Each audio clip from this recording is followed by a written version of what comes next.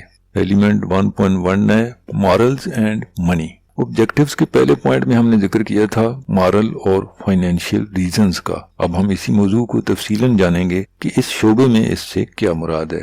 مزید آگے چلنے سے پہلے کچھ بنیادی ٹرمز کی ڈیفینیشن جان لینا بہتر رہے گا تاکہ آپ کا کنسیپٹ کلیئر رہے کہ جو ٹرمز ہم بار بار استعمال کر رہے ہیں ان سے مراد کیا ہے۔ Health, absence of disease or ill health is called health۔ What is health? مطلب ہیلتھ ہے کیا؟ بیماری اور خرابی صحت کا نہ ہونا ہیلتھ یعنی صحت کہلاتا ہے۔ یہ اس کی تعریف ہے، یعنی جب کسی کو کوئی بیماری نہیں ہے، نہ ہی کسی وجہ سے طبیعت ناساز ہے، نہ کوئی زخمی وغیرہ ہے، تو وہ ہیلتھی ہے، صحت مند ہے۔ تو اس کی شارٹیسٹ ڈیفینیشن یہ ہوئی کہ absence of diseases or ill health is called health۔ دوسری ہے سیفٹی، جہاں پر کام کرتے ہوئے سیریس پرسنل انجری کا کوئی خطرہ موجود نہ ہو، سیفٹی کہلاتا ہے، یعنی absence of risk of serious personal injury is called safety۔ تیسری ٹرم ہے ویلفیئر۔ اس فیلڈ میں بنیادی ضروریات کی دستیابی ویلفیئر کہلاتی ہے۔ مثلا کسی سائٹ پہ کام کرتے پینے کے لیے صاف، ٹھنڈا، فلٹرڈ پانی دستیاب ہو، ورکرز کی تعداد کے اعتبار سے وہاں واش رومز اویلیبل ہوں، face wash, hand wash stations موجود ہوں، نماز کے لیے جگہ ہو، ریسٹ کے لیے شیلٹر موجود ہوں، کھانے کے لیے پراپر ڈائننگ ہال ہو، ایسی تمام بنیادی ضروریات کی چیزیں جن کی وہاں ضرورت پڑتی ہے موجود ہونا ویلفیئر کہلاتا ہے۔ تو شارٹ ڈیفینیشن یہ ہوگی کہ access to basic facilities is called welfare. اس کے بعد ایک گروپ ایکسرسائز ہے، why might the management of an organization not consider health and safety to be a priority. Group discussion کریں کہ وہ کون کون سی وجوہات ہو سکتی ہیں جن کے سبب کوئی کمپنی ہیلتھ اینڈ سیفٹی کو اہمیت نہیں دیتی۔ تو اس کی کئی وجوہات ہو سکتی ہیں، جنرلی وہی وجوہات ہوتی ہیں جو عموماً گڈ سٹینڈرڈز اپنانے میں رکاوٹ بنتی ہیں یا سمجھ لی جاتی ہیں۔ یہی سوال دوسرے انداز سے یوں بھی ہو سکتا ہے کہ what are the barriers to good health and safety standards، یعنی کہ وہ کیا رکاوٹیں ہیں جو good health and safety standards اپنانے میں رخنہ ڈالتے ہیں۔ تو ہم دیکھتے ہیں کہ وہ کون سے بیریئرز ہیں۔ بیریئرز ٹو گڈ سٹینڈرڈز، ان میں پہلا ہے complexity of the work place, یعنی کہ ورک پلیس بہت زیادہ کمپلیکس ہے جہاں ہیلتھ اینڈ سیفٹی سٹینڈرڈز کو فالو کرنا کافی مشکل ہے، جگہ کم ہے، پروسیسز زیادہ ہیں یا پرانا کمپلیکس سسٹم ہے، کم ایریا پر بہت زیادہ اکوپمنٹ اور مشینری لگی ہے، یہ بھی ایک بیریئر ہے۔ دوسرا ہے کنفلکٹنگ ڈیمانڈز، یعنی ایسی ڈیمانڈز، ایسی چیزیں جو آپ کے ہیلتھ اینڈ سیفٹی سٹینڈرڈز کے ساتھ کانفلکٹ کرتی ہیں۔ ان میں شامل ہیں time scales, standards, budgets. Time scale یعنی کہ کم وقت میں نارمل حد سے زیادہ پروڈکشن کا پریشر۔ سٹینڈرڈز جیسے کسی کمپنی کی مینجمنٹ کا ہی سٹینڈرڈ سے بے خبر ہونا یا سٹینڈرڈ سے لاپرواہ ہونا۔ بجٹس، جو کہ سب سے بڑی کنفلکٹنگ ڈیمانڈ ہے، کیونکہ ہیلتھ اینڈ سیفٹی کے لگ بھگ سارے ہی ارینجمنٹس کے لیے آپ کو بجٹ کی ضرورت ہوتی ہے۔ جیسے اگر آپ کو PPEs یعنی پرسنل پروٹیکٹیو اکوپمنٹ مہیا کرنی ہے، پرماننٹ ورک سسٹم امپلیمنٹ کروانا ہے، رسک اسیسمنٹ کروانی ہے، اسے امپلیمنٹ کروانا ہے، یہ سب ٹائم کنزیومنگ بھی ہیں اور ان سب پر پیسے یعنی بجٹ کا بھی خرچ ہوتا ہے، جبکہ اس پیسے کے بدلے میں کمپنی کو بظاہر کچھ بھی واپس نہیں مل رہا ہوتا۔ مثلاً جب آپ کمپنی میں کوئی چیز بنانے کے لیے کوئی را مٹیریل خریدتے ہیں، اس پر پیسے خرچ کرتے ہیں، تو ظاہر ہے اس سے تو کوئی پروڈکٹ بنتی ہے جو آگے بکتی ہے، تو اس کے بدلے میں پروفٹ آتا ہے۔ لیکن ہیلتھ اینڈ سیفٹی میں ایسا نہیں ہوتا، کم از کم بظاہر ایسا نہیں ہوتا، کیونکہ اس پر جتنا بھی خرچ ہوتا ہے بظاہر اس کا کمپنی کو کوئی فائدہ نہیں ہو رہا ہوتا، اس لیے اس کا بجٹ بھی ایک کنفلکٹنگ ڈیمانڈ ہے، اور اسی لیے یہ one of major barriers to implement good health and safety standards میں گنا جاتا ہے۔ اس کے بعد ہے behavioural issues like people failing to act as desired اور میکنگ مسٹیکس، یعنی لوگوں کے بیہیویئر کے مسائل، برتاؤ کے مسائل، جیسے لوگوں کا مطلوبہ طریقے پر غلطی سے یا جان بوجھ کر عمل پیرا نہ ہونا، سٹینڈرڈز کو فالو نہ کرنا، پرسنل پروٹیکٹیو اکوپمنٹ مہیا کیے جانے کے باوجود استعمال نہ کرنا یا غلط طریقے سے استعمال کرنا، رسک بتائے جانے کے باوجود لاپرواہی کا مظاہرہ کرنا، یہ سب بیہیویئرل ایشوز میں آتا ہے اور one of the major barriers میں شمار ہوتا ہے جو اچھے ہیلتھ اینڈ سیفٹی سٹینڈرڈز اپنانے میں رکاوٹ بنتا ہے۔ انہی رکاوٹوں کو آپ دوسرے انداز سے اس طرح بھی لکھ یا بول سکتے ہیں یا کہہ سکتے ہیں، مثلا requirement of time and resources, یعنی ٹائم اور ریسورسز چاہیے ہوتے ہیں اس کے لیے، مطلب کہ ہیلتھ اینڈ سیفٹی کے لیے ارینجمنٹس کرنے میں جو وقت اور ریسورسز استعمال ہوتی ہیں انہیں بوجھ سمجھنا۔ اس کے بعد ہے seen as a cost to business, resources arrange کرنے پر جو پیسہ خرچ ہوتا ہے اسے نان پروڈکٹیو خرچ سمجھنا، بوجھ سمجھنا۔ اس کے بعد ہے ignorance of true cost of injury oblique illness to workers, یعنی ورکرز کو جو انجریز ہوتی ہیں یا وہ بیمار ہو جاتے ہیں، اس کے نقصانات اور کمپنی کو ان دونوں کی کاسٹ کا ادراک ہی نہ ہونا۔ اس کے بعد ہے اگنورینس آف لیگل ڈیوٹیز، یعنی کہ کمپنی کا اپنی لیگل ذمہ داریوں سے ہی لا علم ہونا۔ اگنورینس آف ہزارڈز، یعنی کمپنی مطلب کہ کمپنی کی جو مینجمنٹ ہے اس کا خطرات سے ہی لا علم ہونا۔ یہ سب وہ بیریئرز ہیں جن کی وجہ سے امپلائر اپنی سائٹ، کمپنی، فیکٹری، سٹور وغیرہ میں health and safety standards implement نہیں کرواتے، یا آپ یوں کہہ سکتے ہیں کہ اس طرح کی تمام چیزیں ہیلتھ اینڈ سیفٹی سٹینڈرڈز کو امپلیمنٹ کرنے میں بیریئرز بن جاتی ہیں۔ اس کے بعد ہے why manage health and safety, مطلب کہ ہم ہیلتھ اینڈ سیفٹی کو مینیج ہی کیوں کرتے ہیں؟ تو اس کی پہلی وجہ ہے مورل ریزنز، اور دوسری ہے لیگل اور سوشل ریزنز، اور تیسری وجہ ہے اکنامک اور فائنینشیل ریزنز، یعنی کہ ایک تو اخلاقی وجوہات ہوتی ہیں اس کی، دوسری لیگل یعنی قانونی، یا اس کو آپ سوشل ریزنز بھی کہہ سکتے ہیں، اور تیسری جو ہے یہ اکنامک یعنی معاشی اور فائنینشیل ریزنز۔ مطلب کہ سادہ الفاظ میں ہم کسی بھی work place per health and safety standards follow کرتے ہیں مورل یعنی اخلاقی، لیگل یعنی قانونی، اور اکنامک یعنی معاشی وجوہات پر، جو کہ مین بیسک ریزنز ہیں۔ آئیے اب ان میں سے ہر ایک کو تفصیلاً دیکھتے ہیں۔ The moral reason for managing health and safety, یعنی کہ ہیلتھ اینڈ سیفٹی مینیج کرنے کے لیے مورل ریزنز کون سی ہوتی ہیں؟ تو اس فیلڈ میں basically it's a moral responsibility of an employer to provide safe system of work, safe place of work, safe plant and equipment to workers, یعنی ہر امپلائر کی یہ اخلاقی ذمہ داری ہوتی ہے کہ وہ اپنے تمام ورکرز کے لیے کام کرنے کا محفوظ نظام، محفوظ جگہ اور محفوظ اوزار یعنی ٹولز وغیرہ مہیا کرے، کیونکہ وہاں کام کرنے آنے والے ورکرز وہاں کام کے بدلے اپنی روزی کمانے آ رہے ہوتے ہیں، نہ کہ وہاں زخم کھانے۔ یہ کچھ ILO کے اعداد و شمار ہیں حادثات کے بارے میں۔ ILO انٹرنیشنل لیبر آرگنائزیشن کی ابریویشن ہے، جو دنیا بھر کی لیبر کے حقوق کے تحفظ کے لیے کنونشنز جاری کرتی ہے، رولز، ریگولیشنز اور ریکمنڈیشنز جاری کرتی ہے، اور لگ بھگ دنیا کے تمام ممالک انہی کے مطابق اپنے ہاں لیبر قوانین بناتے ہیں۔ انہی کوڈ آف پریکٹسز کو فالو کر کے کسی بھی آرگنائزیشن میں ہیلتھ اینڈ سیفٹی کے سٹینڈرڈز کو بہتر کیا جا سکتا ہے۔ ILO ہر سال اس طرح کا ڈیٹا ریلیز کرتی ہے۔ اس میں آپ دیکھیں ہر سال 3.5 لاکھ ورک ریلیٹڈ فیٹل یعنی شدید ایکسیڈنٹس ہوتے ہیں، جن میں 3.25 ملین یعنی 27,50,000 لوگوں کی جانیں چلی جاتی ہیں۔ 2.4 ملین یعنی 24 لاکھ لوگوں کی جانیں چلی جاتی ہیں آکوپیشنل ڈیزیزز کی وجہ سے۔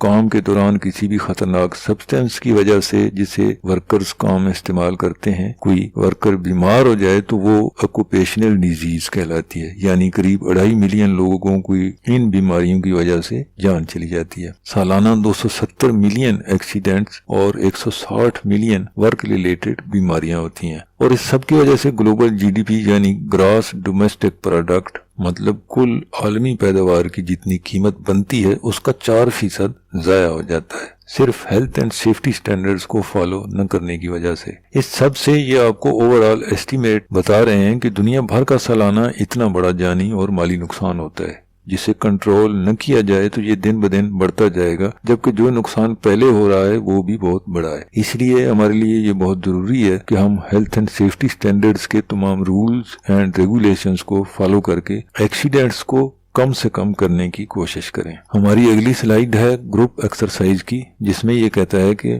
an employee at your workplace has been seriously injured in a workplace accident. In groups, list the possible effects and implications of this accident on the injured employee, company, line manager. یعنی کہ آپ کی workshop میں کام کرنے والا ایک آدمی کام کرتے ہوئے شدید زخمی ہو گیا ہے۔ اس حادثے کے ممکنہ اثرات لکھیں کہ زخمی امپلائی پر اس کے کیا اثرات ہوں گے، کمپنی یعنی آپ کی ورکشاپ پر اس کے کیا اثرات ہوں گے، اور لائن مینیجر پر اس کے کیا اثرات ہوں گے۔ لائن مینیجر مطلب کہ اس وقت جو ٹیم کام کر رہی ہے ان کا جو مینیجر ہے اس پر کیا اثرات ہوں گے۔ تو سب سے پہلا ہے انجرڈ امپلائی، اس پر کیا اثرات ہوں گے۔ Pain and suffering, lost time oblique wages, impact on family, ongoing impact on work. اب ظاہر سی بات ہے کہ جسے چوٹ لگی ہے اسے ایک تو جسمانی درد ہوگا، تکلیف ہوگی، اور ذہنی طور پر بھی دکھ ہوگا، دوسرا اس کو لاسٹ آف ٹائم اور ویجز کا نقصان ہوگا، یعنی شدید چوٹ آ گئی ہے تو وہ ریکور ہونے تک کام پر نہیں جا سکے گا، جس وجہ سے اس کی ارننگ افیکٹ ہوگی۔ اس کے بعد امپیکٹ آن فیملی ہے، اب ممکن ہے کہ اپنی فیملی میں کمانے والا وہی ایک ہی بندہ ہو تو اس کا روزگار بند ہو جانے پر ساری فیملی سفر کرے گی، فائنانشیلی بھی اور ایموشنلی بھی، اور یہ سب اس کے ریکور ہونے تک آن گوئنگ ایفیکٹس رہیں گے۔ اس کے علاوہ آن گوئنگ ایفیکٹ مستقل بھی ہو سکتا ہے، ان کیس کہ کسی کو ایسی انجری ہو جائے کہ کوئی عضو جیسے ہاتھ، بازو، ٹانگ وغیرہ ناکارہ ہو جائے، ایمپوٹیشن کی وجہ سے کوئی اور معذوری ہو جائے، تو یہ اس ورکر اور اس کی فیملی سب کے لیے مستقل یعنی ongoing impact on work آ جاتا ہے، کیونکہ ورکر اور اس کے تمام ڈیپینڈنٹس کی ارننگ کمپرومائز ہو جائے گی۔ دا کمپنی، دوسرے نمبر پہ کمپنی ہے، اس پر کیا اثرات ہوں گے۔ ورکر کو سک پے دینی پڑے گی جب تک اس کی انجری ٹھیک نہیں ہو جاتی۔ جو ورکر زخمی ہو کر ہسپتال چلا گیا اس کی جگہ کام کے لیے باقی کی ٹیم سے اوور ٹائم لگوانا پڑے گا، کیونکہ آپ کے پاس جو آرڈرز ہیں جن کے لیے آپ پروڈکشن کر رہے تھے وہ ٹارگٹ اب تبھی پورا ہو سکتا ہے کہ بندہ زخمی ہو گیا، اس کے جتنا کام دوسرے کریں گے تبھی وہ آرڈرز پورے ہو سکیں گے وقت پر۔ تو ظاہر ہے ان لوگوں کو آپ کو اوور ٹائم دینا پڑے گا، یعنی payment of sick pay, overtime cover for employee. اس کے بعد ہے recruitment cost for replacement, insurance claims, finances oblique prosecutions, increased insurance premiums. مطلب کہ زخمی بندے کی جگہ نیا بندہ ہائر کرنے پر بھی خرچ آئے گا، جیسے اس کے انٹرویو کے لیے بندہ سپیئر کرنا پڑے گا، اور ہو سکتا ہے اسے ٹریننگ بھی دینا پڑے، تو اس پر بھی اسی طرح کی کاسٹ آ سکتی ہے۔ زخمی ورکر کو انشورنس ایکسیس پے کرنا پڑے گا، جس میں 80% تو انشورنس کمپنی پے کرتی ہے، مگر 20% آپ کی کمپنی کو پے کرنا پڑے گا، یہ انشورنس کلیم کہلاتا ہے۔ اس کے علاوہ فائنز یعنی کمپنی کو جرمانہ بھی ہو سکتا ہے، پروزیکیوشنز یعنی کیس ہو جانے پر کمپنی کورٹ کچہری کے چکروں میں بھی پھنسی رہے گی، وقت ضائع ہوگا، اور کمپنی کی انشورنس پریمیمز میں بھی اضافہ ہو سکتا ہے۔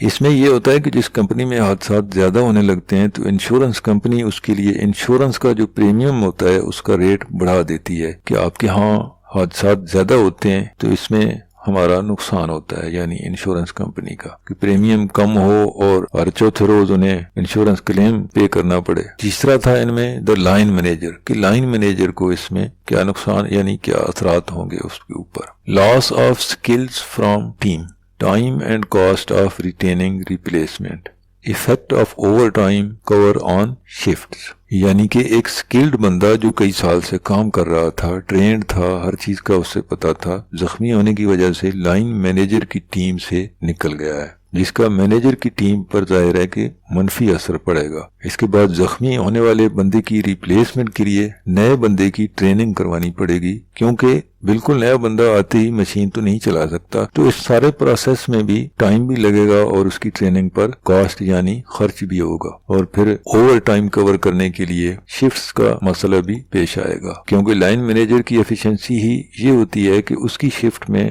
کم سے کم ایکسیڈنٹس ہوں، ورنہ ایکسیڈنٹ کی صورت میں بندہ اس کی شفٹ سے اگر نکلے گا تو اس کا بوجھ بھی اسی پر اور اس کی ٹیم پر آئے گا، کیونکہ جانے والے کی جگہ پروڈکشن پوری کرنے کے لیے اوور ٹائم بھی اسی کی ٹیم نے پورا کرنا ہے۔ تو اس طرح سے لائن مینیجر کی ریپوٹیشن بھی افیکٹ ہوگی اور اس کے اپنے اور ٹیم پر بوجھ بھی بڑھے گا۔ تو یہ تھی ہماری ایکسرسائز کہ جس میں ایک ورکر کے زخمی ہونے سے ہم نے دیکھا کہ اس زخمی امپلائی، کمپنی اور لائن مینیجر پر کیا کیا امپیکٹ ہو سکتے ہیں۔ نیکسٹ سلائیڈ ہے ہماری the financial reason for managing health and safety, یعنی وہ مالی وجوہات جن کی وجہ سے ہیلتھ اینڈ سیفٹی مینیج کرنا ضروری ہو جاتی ہے۔ ان میں پہلی ہے accidents and ill health cost money, یعنی ایکسیڈنٹس اور ال ہیلتھ بیماری دونوں منی کاسٹ کرتی ہیں۔ اب کاسٹ کس طرح کی ہو سکتی ہے؟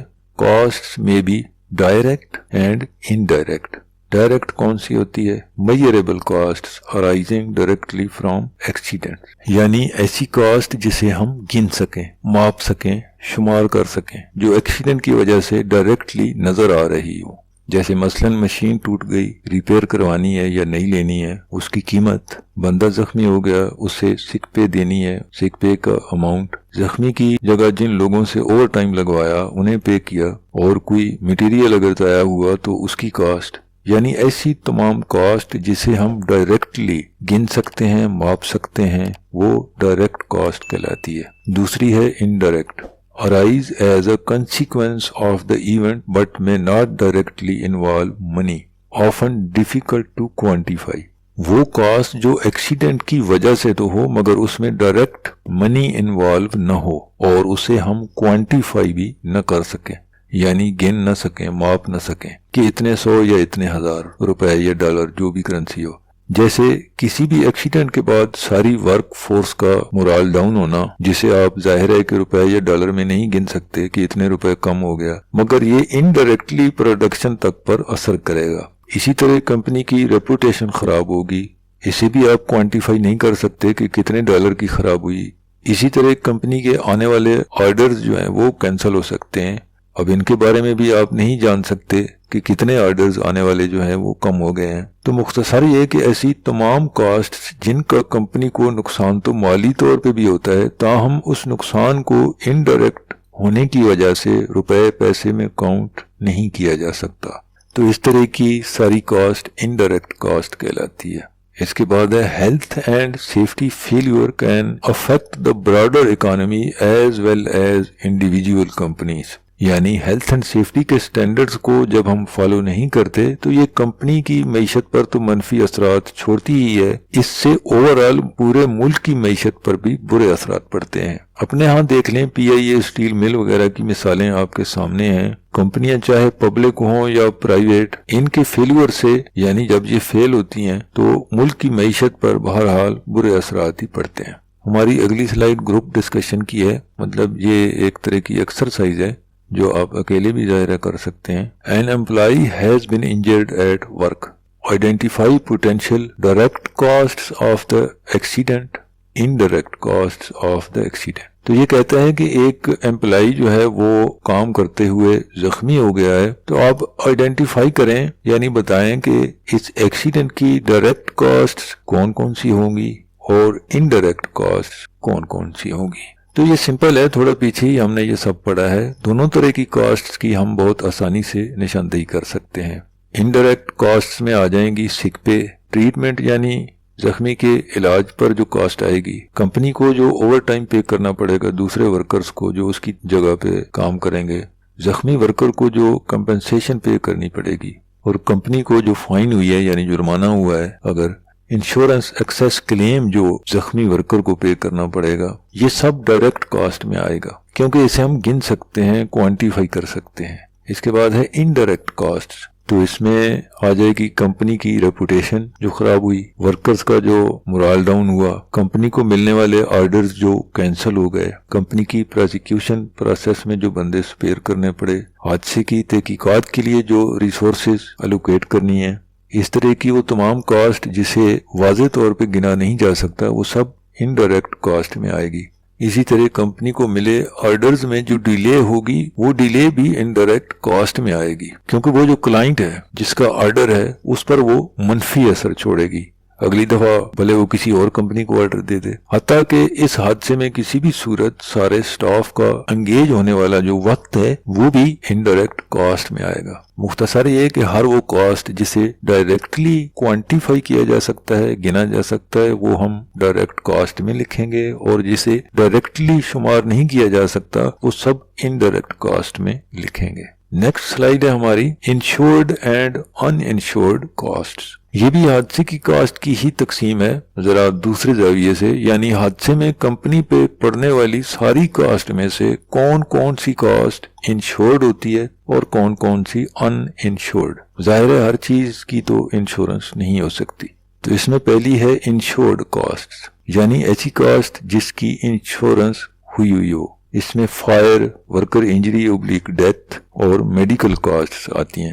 فائر بھی انشورڈ ہوتی ہے، ورکر کے زخمی ہونے یا ڈیتھ کی بھی انشورنس ہوتی ہے، انجرڈ ورکر کی میڈیکل کاسٹ یعنی علاج کی بھی انشورنس ہوتی ہے۔ یہ ساری انشورنس جو پیچھے ہم نے پڑھا 80-20 کے فارمولے پر ہوتی ہے، یعنی کہ ٹوٹل کاسٹ کا 80% انشورنس کمپنی پے کرتی ہے اور 20% آپ کی کمپنی کو پے کرنا ہوتا ہے، یعنی کہ کمپنی کو اس میں بھی کاسٹ ہوتی ہے، تاہم بڑا حصہ انشورنس کمپنی ہی پے کرتی ہے۔ اس کے بعد آ جاتی ہیں ان انشورڈ کاسٹ، ان میں آ جاتی ہیں loss of raw materials due to accidents, sick pay, overtime, equipment repairs, lost materials, مطلب کہ اس میں پروڈکٹ سے لے کر مٹیریلز تک سب آ جاتا ہے، یہ سب ان انشورڈ کاسٹ میں آتے ہیں۔ اس طرح سے انشورڈ اور ان انشورڈ کاسٹ کے بارے میں جنرلی یہ کہا جاتا ہے کہ کسی بھی کمپنی میں ہمارے پاس اگر £1 یا $1 کاسٹ انشورڈ ہوتی ہے تو اس کے مقابلے میں 8 سے 36 پاؤنڈ تک یا ڈالر جو بھی کرنسی ہو ان انشورڈ کاسٹ ہوتی ہے۔ ہماری اگلی سلائیڈ ہے امپلائرز ریسپانسبلٹیز، یعنی کہ ہیلتھ اینڈ سیفٹی مینجمنٹ میں امپلائر کی کیا ذمہ داریاں ہیں۔